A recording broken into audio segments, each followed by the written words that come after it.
This is your host, Michael Cross, here with another edition of Unlock the Door Radio here on UCY-TV Productions, where my motto is that we should always examine issues in depth to the point that we really truly understand them beyond what the mainstream media likes to present or, well, for that matter, special interest groups. And that brings me to my topic tonight. Oh, wait a minute. First, I should say, if you want to see some of the past shows, you can go to my YouTube station at Michael Cross, and you type in Michael Cross YouTube, and it's the Michael Cross that has the Freedom from Conscience headline, and also my website.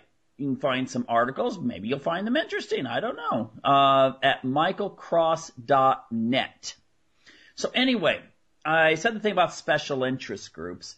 And I don't mean that negatively. I mean, you need special interest groups. I mean, we live in pretty much a economic oligarchy in the United States where you have large corporations having a huge amount of influence in Washington, D.C. And so I'm not trying to get down on the special interest groups that, for instance, have been pushing for an increase in the minimum wage. But I think that there should be some consideration of economic factors at the present day and in the near future that is going to change the entire context of this debate dealing with minimum wage. Now, before I really jump into those economic factors at present and in the future, I want to deal a little bit with the past, because many people who, let's say, they entered the workforce in the 1960s, 1970s, maybe even the early 1980s. They remember a time when pretty much if you had a good work ethic, you could show up to work on time, you were dedicated, you were honest, you didn't steal things and so forth, you didn't lie, you could get a job.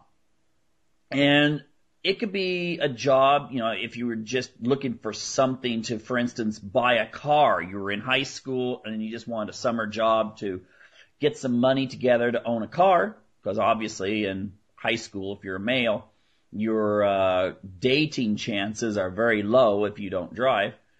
The thing is, you knew that you could just say, I'm going to start looking sometime around April or May and I'm going to get a job. And you would get it. And sometimes you just had to you had to settle on something that you didn't really like. It might have been cleaning toilets or something like that. Or you might get lucky and get a job maybe in a produce store or at a nice restaurant or whatever. At least you could get a job at a fast food place. I mean, I should say that. But the 1960s, 70s, and the first part of the 1980s was a time period in which I'd say we had a situation in which we had a labor shortage and a job and growing opportunities. And a lot of that, and I would say even probably the most important factor in that, was what people were doing after World War II. And that was the men who survived came home and they started making babies with their wives. Okay? Started popping out babies. The Depression, there had been a low number of children being born for obvious reasons. The war comes along, it stimulates the economy, but the men, what was it, like 17 million men were in uniform. And then when the war was over, 1945, it was time to start making kids. And you had the factor too that much of the world's infrastructure, its industry had been leveled. Okay, during the war. And the American infrastructure was still intact. It was still operational. You could still make cars and appliances and any number of other things. So there was this huge demand around the world as the economies recovered to buy American products. At the same time, a large young population, good infrastructure, that economic boom for you. Okay? A high birth rate in a growing economy, especially when you have industrial employment, which was very common in that era, is an incredible advantage because it creates more consumers. And eventually those consumers, when they start turning 16, 17, 18, become producers, in which that one kid that you invested that time period in raising them, all of a sudden now has approximately, 50 years of work time ahead of them, in which they will be producing goods and services, they'll be paying taxes, and be very productive citizens. That's exactly what happens with most people. So anyway, we had the baby boom, and the average birth rate in like 1960 was 4 kids per woman. Now, the thing is, this, as I said, this expanded the economy. There was lots of jobs. Plus, at that time period, with the factories that we had, there was always something better for someone that just said, I don't like high school. I don't like studying, and I certainly don't want to go to college. And maybe the person wasn't quite up to being a skilled mechanic or a welder or some of these other occupations, which actually require a great deal of intelligence. The thing is that there was always something for them, both men and women actually, that wanted to go into the labor force. But it was primarily a male economy when it came to the good jobs, putting a car together, working in a steel mill, and those kinds of jobs. Professional jobs and service jobs tended to be more female-friendly, as they do today, actually. Most women don't want to become long-haul truck drivers, whereas men, they're more likely to say they want to do that. Most lumber work that we still have, it's usually men that want to do those kinds of jobs. If a woman wants to do it, great, that's fine. But it's just that statistically, it's more likely to be male. But in that time period, things were more towards production. And the thing is that something interesting started happening around the 1970s, early 70s, and it started picking up. Started getting some competition from Japan. That's when they started producing, at that time, Toyotas and what was called Datsuns, later Nissan. And the thing is that these they were able to produce, good economy cars. They're very similar to the German Volkswagen, something that didn't cost a lot of money and pretty dependable, and it was okay to get this car. It wasn't a luxury car at that time. Later that would evolve differently. But for the most part, these cars and things coming from Japan were fairly inexpensive. Now, though, at that time period, you had a good industrial base. There were still plenty of factories that were churning out TV sets, dishwashers, refrigerators, furniture, all these kinds of items. And so, again, up until like the early 1980s, if you were especially a guy and you didn't mind sweating a little bit and you wanted to work 8 hours and you had good muscles, you could do it and make a good living. But going back to that thing about Japan, eventually you started seeing more of a globalistic viewpoint from large industry. You started seeing American-based factories, especially in areas where men and women had gotten together and tried to unionize, create labor where everyone in that factory joined the union. And some people have this visceral negativity towards unions. I don't. Actually, I like unions. It's just that sometimes, I like business, but sometimes businesses get too big and they get too powerful and they start exploiting. And the same is true of unions. They can get too big, they become too powerful, and they start, becoming as greedy as the businesses. And the thing that happened, though, initially was a lot of companies in the north, what we now call the Rust Belt, but was the area where all the industry was at. I mean, for the most part, auto manufacturing, steel, all these kinds of industries they started looking to America, but in the southern states, because the southern states, you tended not to have a lot of union. They were controlled, ironically, by the Democratic Party at the time, and there had been a great deal of negativity towards union organizing. So the wages were slightly less. But hey, if you're talking about the difference between paying, and we're talking about in those days, someone to put a car together and you were paying them maybe $20 in Detroit, but yet the price of putting a car together in Mississippi, I don't know, one of those southern states, might actually be 15. That's a 25% savings on labor. And in an industry that it was very labor intensive, that is something you're going to be attracted to just go ahead and switch over, especially as you modernize and you create new models of cars. Instead of just retooling the factory, you just shut that factory down and create another factory somewhere else. But now this would really take off later, but in another direction. I was talking about Japan. Well, factories started thinking, well, if we could save a little bit of money here, why not go elsewhere?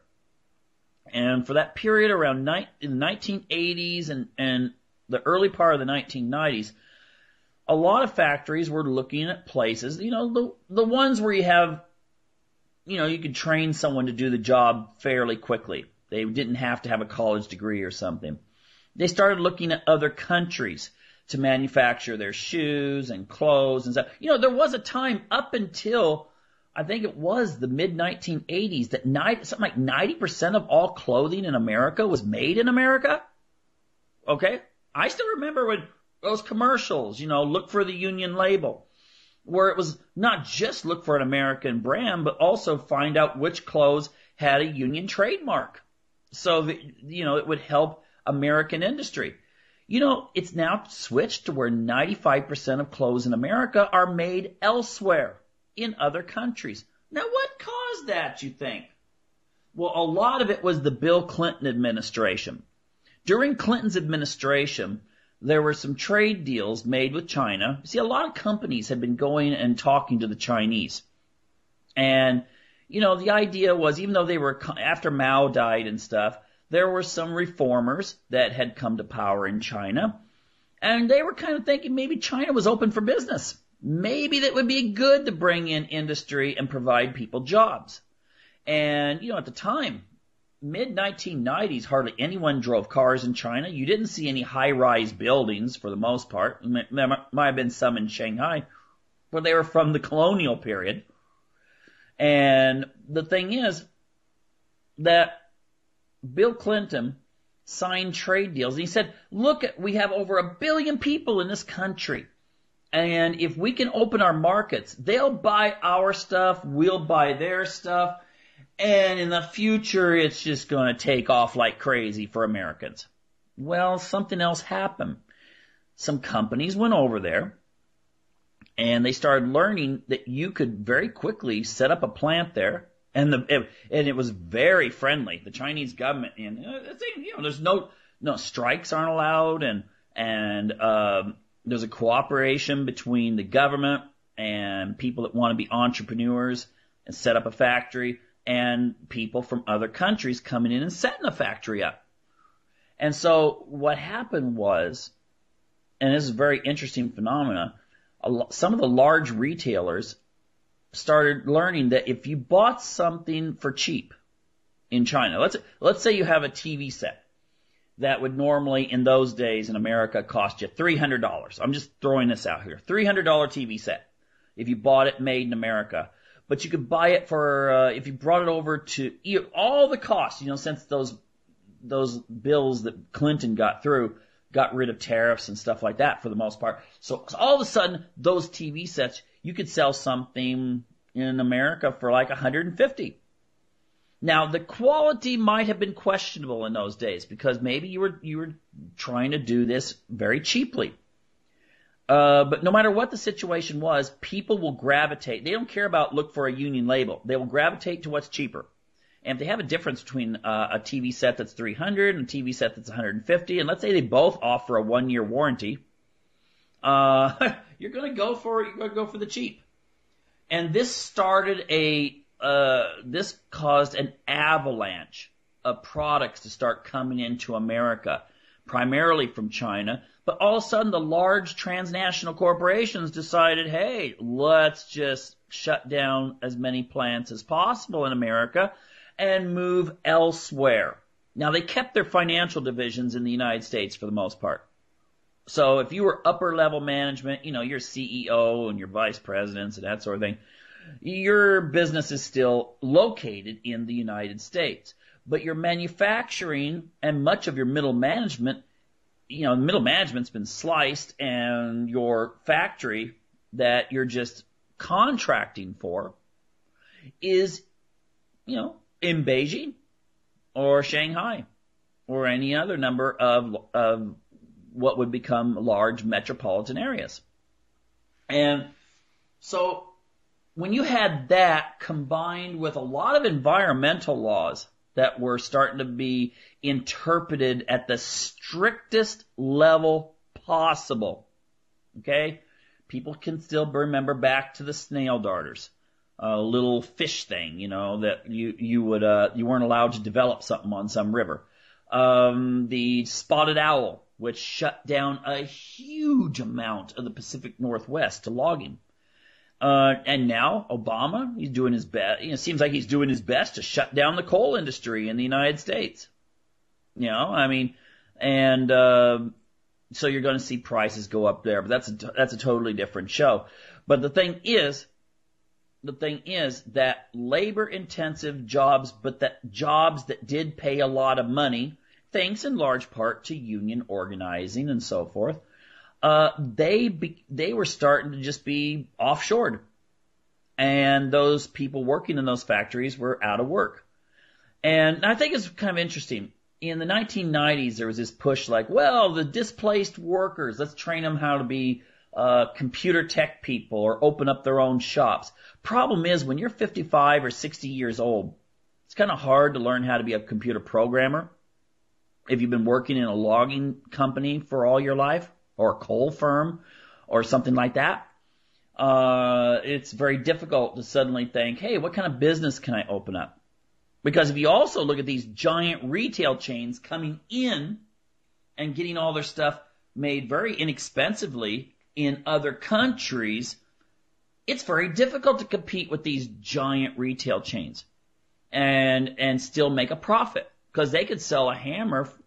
Well, they can maybe make a hammer and sell it for, I don't know, this is just hypothetical, $3, whereas the cheapest you'd be able to sell it for might also be $3 and only make a few pennies profit, but yet they sell it for $3, and that few pennies multiplied times maybe thousands and thousands and thousands of hammers brings in a profit for them that's quite substantial.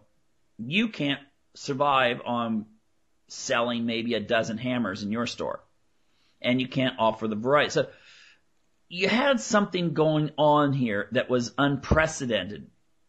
You had a lot of companies shutting down, but there wasn't a lot of alternatives like there were back in around the early 1900s, in which when the cars started coming in, and all of a sudden there weren't jobs in, horse-related firms. If you weren't able to be a blacksmith anymore, maybe you could just go ahead and go get a job making Model T Fords and still make a living. In the new economy that was evolving, starting especially, steamroll. It was starting little by little under Carter and then Reagan and then Bush. But under Clinton, it just went off the charts. And, because of some of the legislation he got through.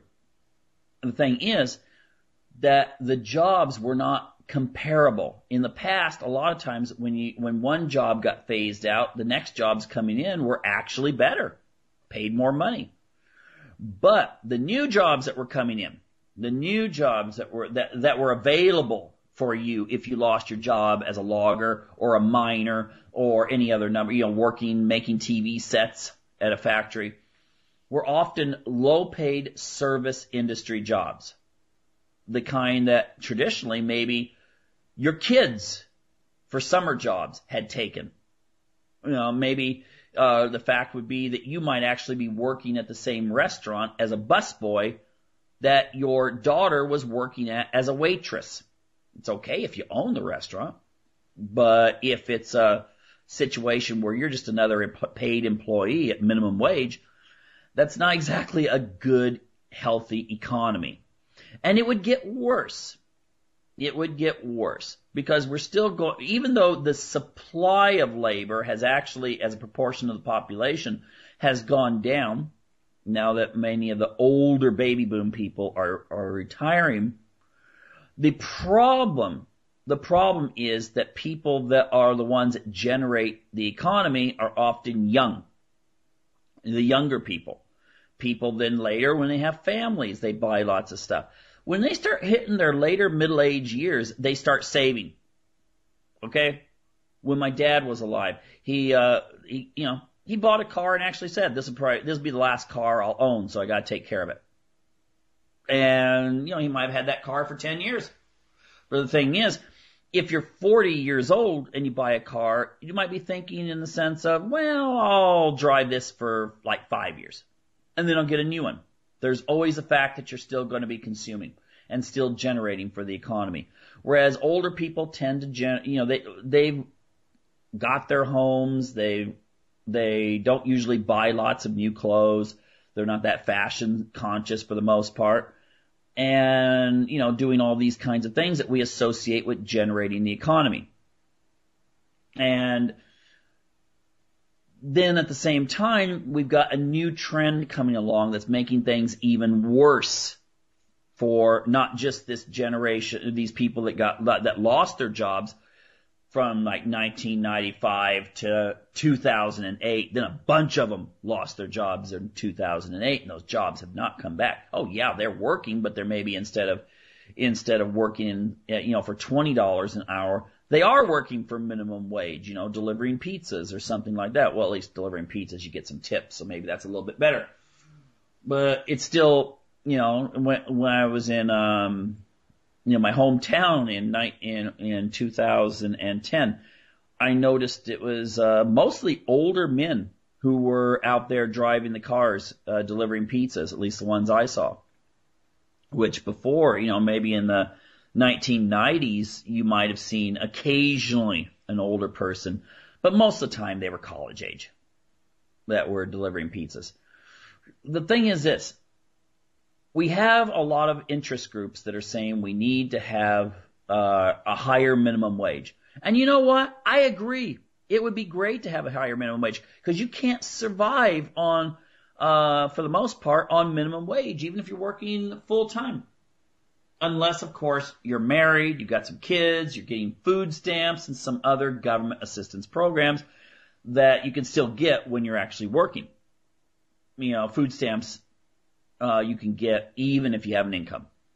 And it's based on, if you have such and such income, but it's below a certain level, then you get this many food stamps. It's a proportional thing.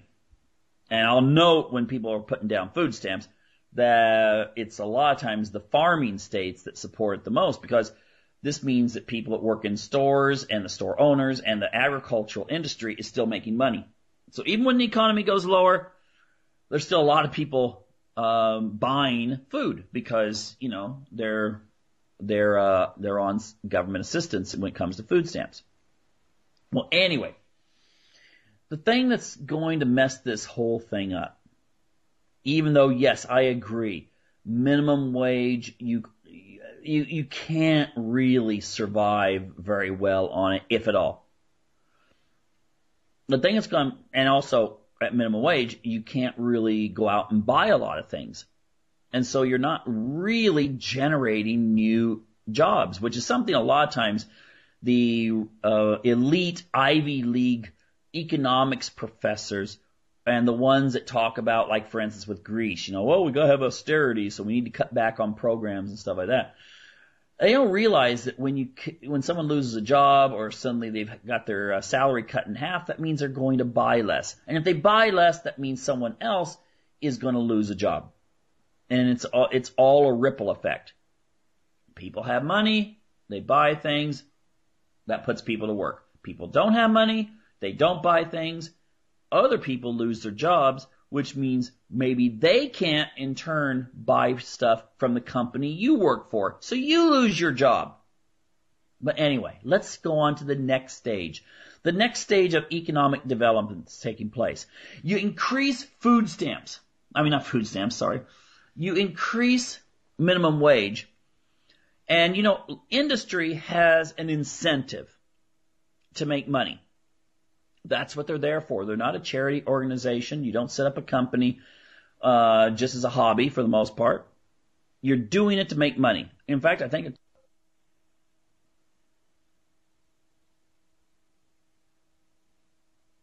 okay. Lost internet there for a second. Anyway, your number one duty is to increase profit. So this is what's going to happen if you raise minimum wage in a city, or a state, or in the nation. It sounds good, but now what you're doing is you're causing more money to be chasing the same goods, and it's not going to really help the economy. In fact, a lot of times whenever you increase minimum wage and people that are like managers of apartments that mostly cater to people who are low income, they'll raise rents. They figure, okay, people are making more money, now I can raise the rent. I've been waiting a while, now I can do it. So that's one bad thing about it. The other thing, though, the big thing that you're going to have as a problem is that a company is going to think, if we're going to have to pay more to workers, then we've got to lay some off. Now, if laying them off will actually disrupt the amount that you can service your customers, like a fast food place, then we're going to go for automation. Let's go for robots. It's going to promote this trend. It's going to cause there to be a greater demand, a much greater demand for going automated. Now, the thing is, if the companies are going automated, and it's a situation, for instance, that you go into a fast food joint, there's machines there, and you can press in your order, put your card in. We are actually heading for a cashless society, which there's some problems involved in that we can deal with later too. But you put your card in there, you pay for your order, you go up, and depending on the fast food place, either A, you give them the slip, or B, they got it. They already have it registered, and the people that are still working don't have to ring your order up. There might, instead of being 5 or 6 cash registers open, there's only one. And then you've been able to get rid of 4 employees, but still servicing the customer. Now, you start this trend where a lot of businesses are making money by making substitutes for human beings, that being, these very primitive ordering machines. Then the trend is going to be to try to improve them, make them better and better and better, more efficient. In fact, you're going to get to a point where you're going to be able, with robotics, and this is not in some sort of science fiction extended way in the future. You look at all the reports now talking about the economy 20 years from now, and upwards, economists are predicting 1/3 to 1/2 of all jobs are going to disappear. And for the most part, they're going to be replaced with robotics. The technology's already being developed that you could go into a fast food joint and you would order your food, and it will be made not by people, but by robots, automated. I'm not talking about something you think of like a children's TV show. We're not to that stage yet. We don't have CP3O or, Star Wars type thing yet. But that's what we're working on. To be able to do these kinds of jobs, but that they would be, the company still makes its money, that the upkeep will be very low on these machines. And the problem, though, that I don't know if anyone's got the answer for this, I certainly know they don't have the answer for this, is where are the people going to go that are normally the people who take these low-paying jobs? In 30 years ago, you were a very dedicated worker, willing to bust your back, going out there and working. Well, when those jobs were kind of gotten rid of through government policy for the most part, then at least, well, I'll go get a job, doing this. You took a pay cut, but you were able still probably to find some sort of job, even if it was bussing tables where your daughter works as a waitress to earn money for college. But the next phase is that many of the jobs that you could take, if you're willing to take them, will be gone. They'll disappear. And, some people say, well, there's going to have to be people that work on the robots. We're going to get to the point where robots will be able to repair robots. So, and then a lot of people think, well, I'll just get this job where I can't be replaced. Well, kind of sorry to say this, but there's a lot, it's like with the IT people about 10 years ago. Well, I've got a good IT job. I'm okay. And then major companies in IT started discovering that you could offshore a lot of your work over to India and Bangladesh and Pakistan. And you could, and since these things were, computers were able to do much of the work, you can do it online versus having to actually be physically present, whether you're in Stockholm, London, or New York. Companies started cutting back and getting rid of people and replacing them with people that live in a whole different daytime, but yet that you can pay them less. So a lot of IT people learned the hard way that their jobs were not secure. And I think the same thing is going to happen with robotics. People that are very creative and entrepreneurial, or they have jobs that would be very difficult to replace, they'll be okay for now. I don't see a time that you're going to go into a doctor and need to have some sort of care by the doctor, and the doctor looks like, something from, Star Wars, and they'll help you that way. But a lot of jobs are going to disappear, and again, what are we going to do? The thing is, this will destroy the whole minimum wage argument. It's kind of like saying, in the old days when someone would go on strike, but the unions were weak, they just hire someone else to come in. What was the term? Scabs that would come in and do the job for less. Well, what are you going to do? What are you going to do when it comes to robots? You're not going to, the minimum wage thing will be a thing of the past, and it's going to happen sooner than you think. Because everywhere I've heard that they've raised the minimum wage, the first thing that happens is labor-intensive service industries, for the most part, try to find ways to cut back and to go mechanical, go automated. And so I don't really have an answer for what the solution is. I agree. Minimum wage, not a very good deal. Can't live on. Raise the minimum wage. Companies are going to say, we'll replace you with a robot. So ultimately, I think, and I don't know if it's really possible, but we got to have a system in which the government is actually willing to pursue policies that will put more people to work. And I think that would mean a reversal of a lot of our trade policy. The idea that, sort of an economic survival of the fittest. It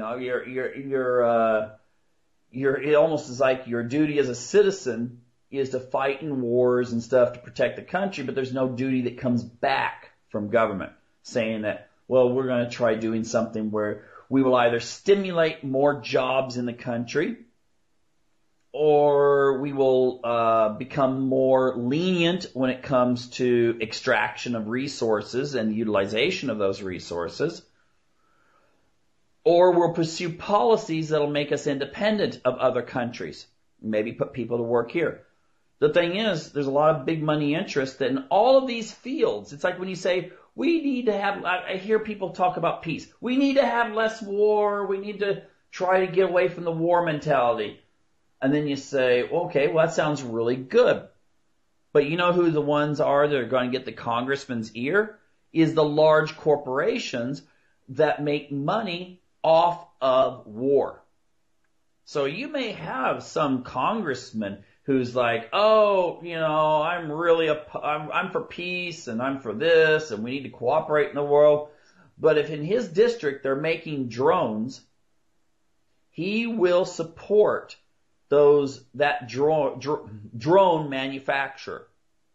He's not going to want that program cut, so he's going to be pushing that the military expand its drone program.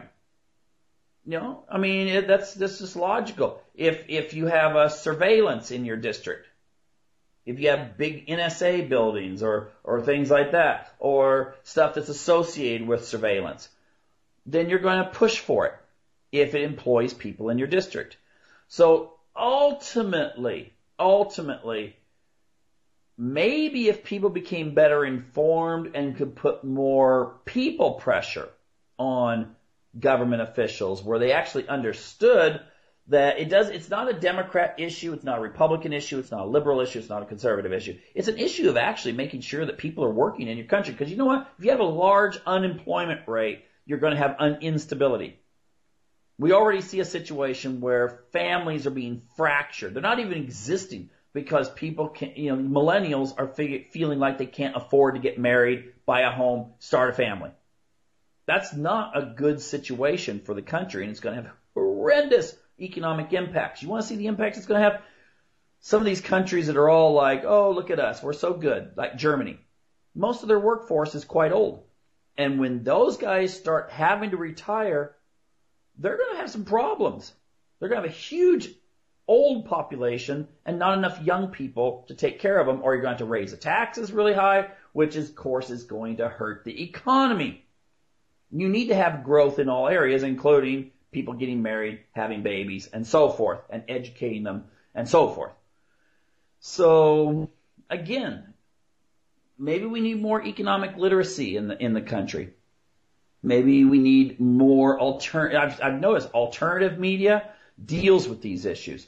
Regular media, soundbite here and there. That's all it is. Sound bites, a little bit of fluffy story, and off to the weather or off to sports. We have to get past that and understand, again, it's not a liberal issue, conservative, Democrat, Republican. It's an issue of actually Americans. And once we see that, we can see some positive change. But until we see that, raising minimum wage is not going to do anyone any good in the short term. Anyway, that's all I want to deal with the minimum wage and the economy as it now stands and the whole supply-demand thing. So, I just wanted to deal with one of the big topics that's out there right now, and that's the humanitarian crisis that's taking place with refugees fleeing various parts of the world. Well, I'm going to center mostly on what's going on in Europe right now, because the situation south of the border in the United States, there's a lot of factors that are not related to the things that are going on in regards to Europe.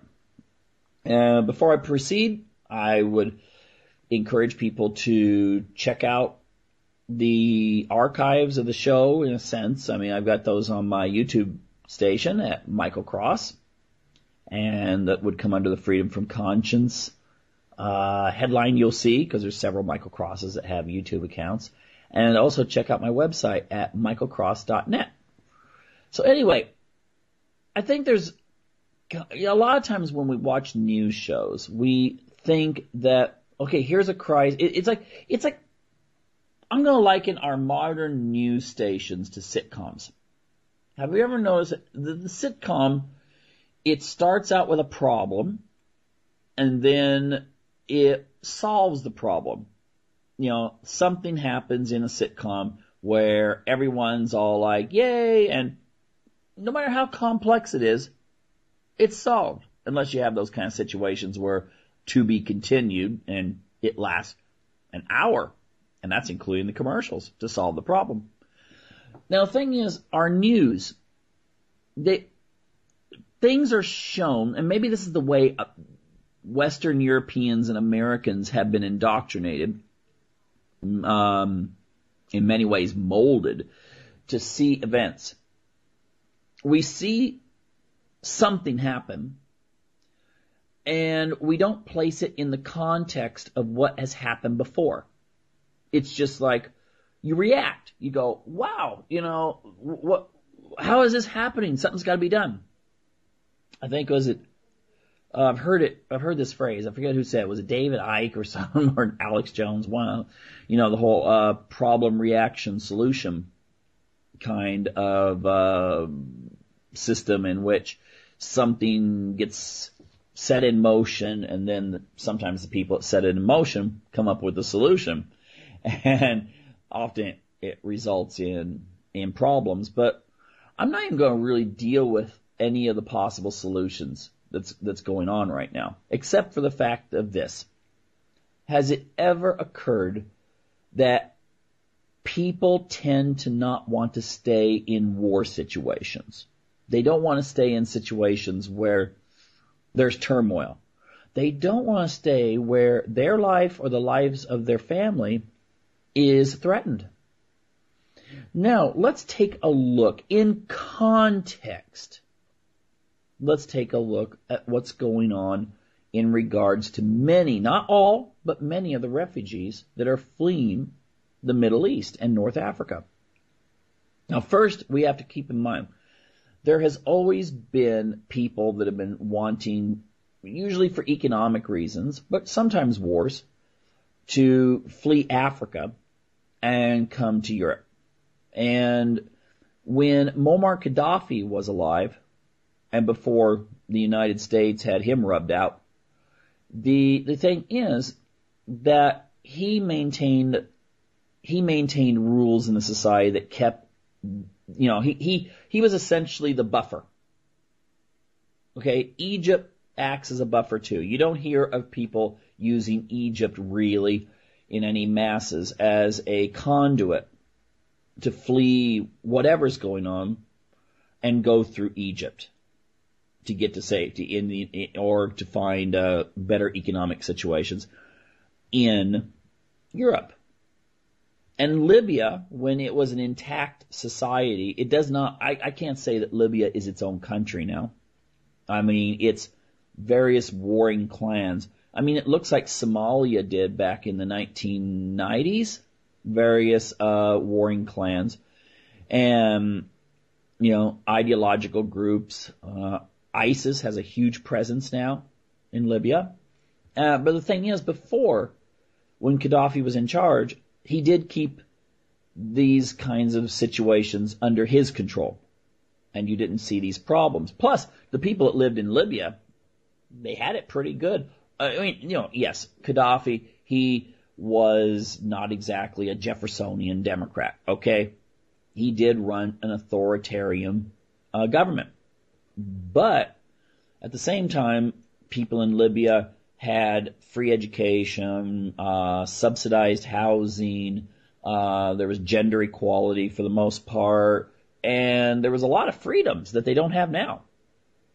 And the thing is, well, without going into too much detail, he started rocking the boat when it came to things like the petrodollar and perhaps setting up an African Union that would act like the European Union, and all of a sudden, oh my gosh, he needed to be eliminated. And so, things, the headlines read that, he's just massacring people and so forth. Later, it was proven that it wasn't the case, but, the stage had been set and everyone had their weapons already, and so why waste a good opportunity for a war? That seems to be what the French and the British and the Americans seem to think. Now, that explains North Africa to a certain degree. But now let's take a look at Iraq and Syria. We're taking a look at Saddam Hussein. By all measures, Saddam was a very mean guy. Okay? The interesting thing is, He's one of the few leaders that actually saw Joseph Stalin as a role model, okay? I mean, he was not the nicest guy, did a lot of nasty things. We should note, though, something that many people forget, and that is Saddam was on America's side, especially after the whole thing happened with the Iranians in 1979, overthrowing the Shah and installing a Shia theocracy. And America didn't like the fact that its embassy had been taken over and they were humiliated for, was it a little over a year? The hostages were kept until Ronald Reagan was elected, and either the Iranians were scared that Ronald Reagan was going to come after them, or they were just basically, they had it in for Jimmy Carter. And they saw him as a bad guy. I have talked to a lot of Iranians that are either left Iran during that time to escape, or whose families, they're from, their parents did that. And you mentioned Jimmy Carter. I mean, that's kind of interesting. I mentioned Jimmy Carter to them. They're just like, they hate his guts. Oh my gosh. But anyway, the thing is that Iran had humiliated the United States. Saddam was seen as this wonderful guy who could work with the United States. I don't know if it was Saddam or if it was Somoza down in Nicaragua, where one of the presidents said, yes, this guy's a son of a bitch, but he's our son of a bitch. I think it was Saddam, but could have been both of them for that matter. But the thing is that Iraq was actually supported by the United States when they attacked Iran. And that was a war that, that was a huge war. I mean, well over 1 million men, when you add up Iranian and Iraqi casualties, died. And it came to a stalemate.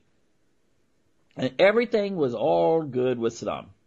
I mean, we knew he had chemical weapons because we sold him chemical weapons. We knew he used chemical weapons on the Iranians. And, yeah, he was doing it because, we didn't like Iranians as a country, the United States.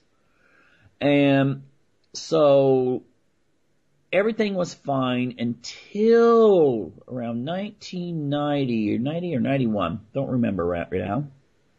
The Iraqis were claiming that the Kuwaitis were horizontally drilling under their soil. That's right.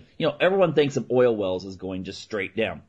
But you could drill an oil well at an angle, let's say a 45-degree angle, under the soil of another country.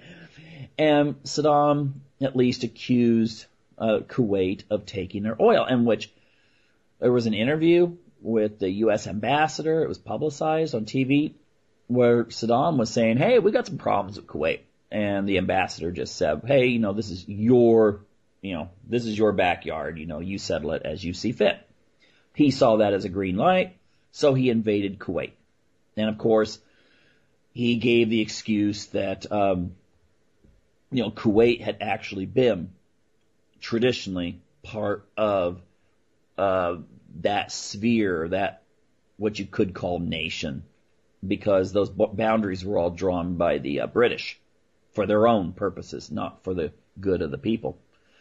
And the thing is that, we went to war and there was all these lies. I mean, in hindsight, you find out how many lies were told to demonize Saddam. He didn't really need any lies. I mean, he wasn't a nice guy.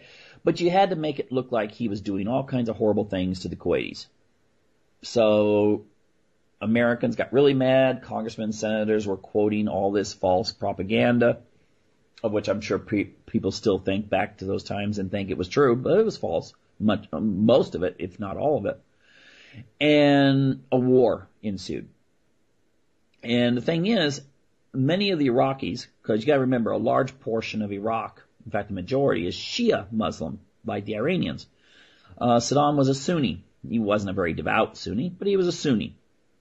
And a lot of the Iranians that were Shia thought that maybe America would help them overthrow Saddam. And then Bush, the old old guy Bush, not young guy Bush. Bush decided that no. We have a mandate. We pushed him out of Kuwait, and we'll establish some no-fly zones instead. Of which, that was continued under the the Clinton. I was going to say Clinton regime. I guess it was a regime. But anyway, the thing is that many of those people felt they had been betrayed by the United States, but then that sent Iraq into a period of intense poverty under the sanctions, where there wasn't enough medicine, children were dying. Of course, they had the money, from oil that was supposed to go to help these people, but that's a very complicated story, right? And let's just say a lot of Iraqis suffered during that time period, from 1991 to that whole decade to 2001, 2002. And then, of course, when the World Trade Center was knocked down, of which no Iraqis took part in, Saddam was not an Islamic fundamentalist or anything. But then they had the whole thing about, there was the way Bush worded things, the way Tony Blair worded things. It may look like maybe he was, had all these weapons of mass destruction, or he was doing some other things that maybe he was connected. Well, anyway, long story short, United States went to war with Saddam and obliterated the infrastructure of Iraq.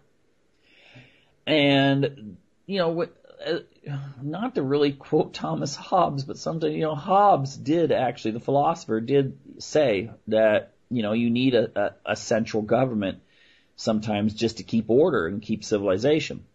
Well, now you had all these different people, the Kurds, the Sunnis, the Shias, and, you can break it down even more than that within ethnic groups in Iraq. And they were all vying for whatever they could get, and they didn't like the other people. And so this meant you had a destabilized situation. And then Obama gets elected, and he's kind of like, let's take the troops out. He's warned, don't take troops out just yet. Things are not totally stable. No, I'm Mr. Peace. Of course, that didn't apply to other countries. Later we would see. Against the advice of all these military people, he took troops out of Iraq, leaving it kind of on its own. And on top of that, you had some stirring in the northwest of Iraq of people that were kind of calling for a caliphate, or, more of a return to some sort of Islamic fundamentalism. And that would later lead to ISIS.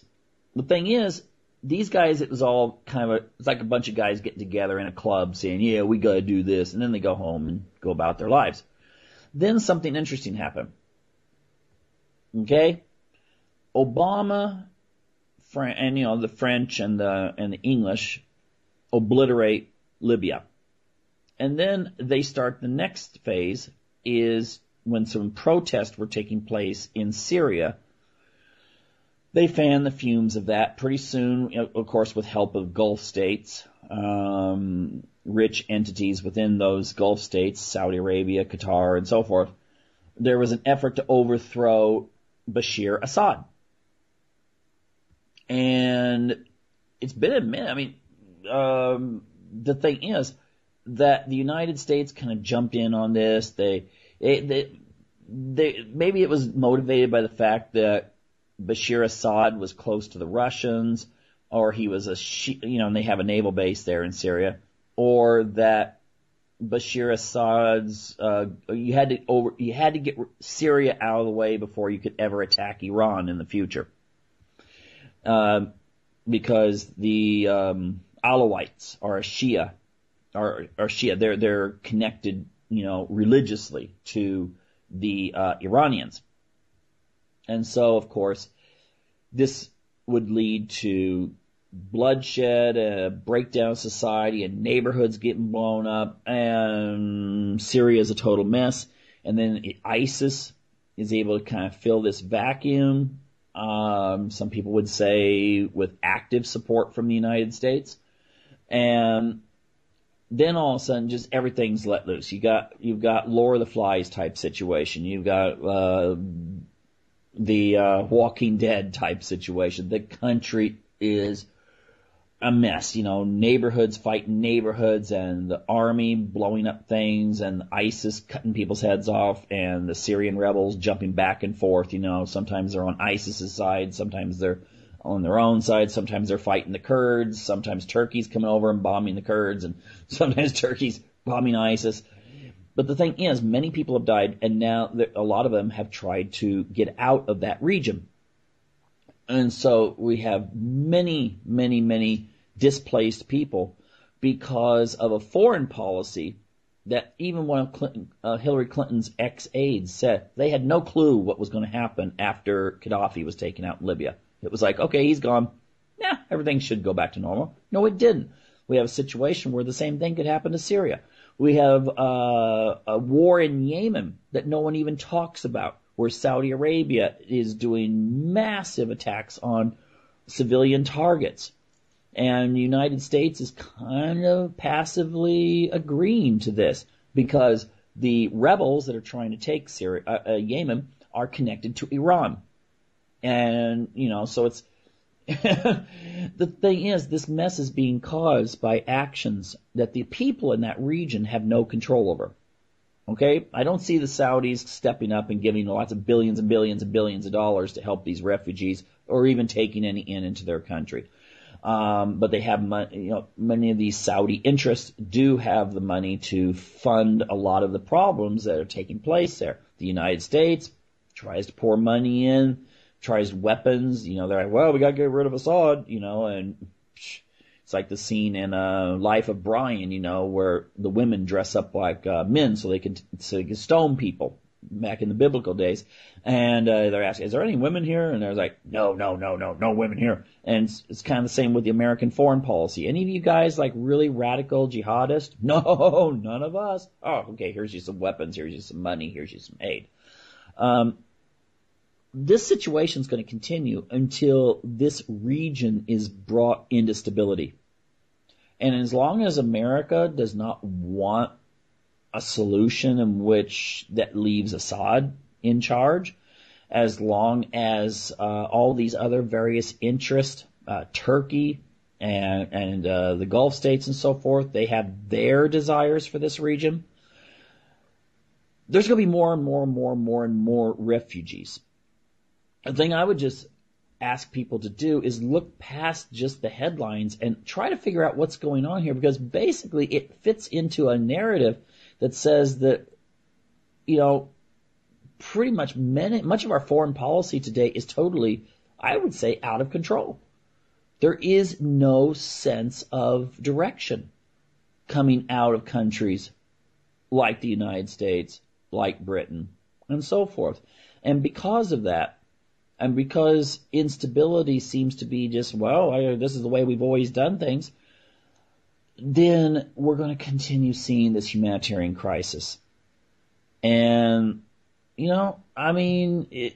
again, this is one of those glaring examples that people really need to inform their neighbors and say, look, when they say, I can't believe what's going on there, just tell them, do you know what's really going on and what caused it? And most of them, 99% of them, won't even know. Anyway, the one thing we can do, though, we really need to pray for these people. This is a total tragedy. Something has to be done in some respect. But, I'm not seeing America really doing much of anything. And, anyway, I don't have time to go into the European policies right now. But anyway, I hope you will, again, just try to share this information. Again, thanks for tuning in.